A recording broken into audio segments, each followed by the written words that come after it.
19h10 sur Europe 1, une fois n'est pas coutume, tous les syndicats de la SNCF ont signé le plan de la direction pour accompagner les salariés en fin de carrière. Et pour cause, Barthélémy Philippe, ce plan est des plus avantageux.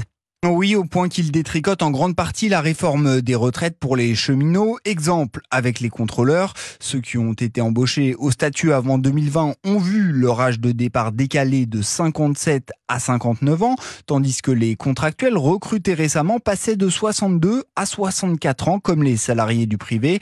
Mais la direction a plié face aux menaces de grève en mai et lors des Jeux Olympiques. Le nouveau dispositif de cessation d'activité anticipée permettra aux contrôleurs de partir un an et demi plus tôt, tout en conservant 75% de leur salaire.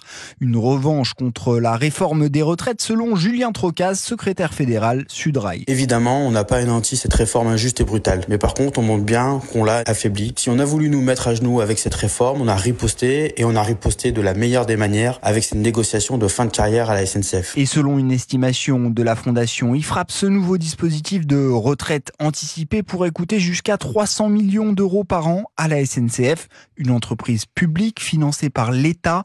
En 2022, la SNCF a coûté 20 milliards d'euros aux contribuables français. Et en tout cas, Barthélémy, pour les usagers de la SNCF, c'est une bonne nouvelle puisqu'il n'y aura pas de grève pour les ponts de mai. Du côté des aiguilleurs du ciel, il faut s'attendre à une journée très perturbée jeudi avec de nombreuses annulations de vols. Et ce n'est pas fini. Le principal syndicat des aiguilleurs menace d'une nouvelle grève pour le pont de l'Ascension les 9, 10 et 11 mai prochains.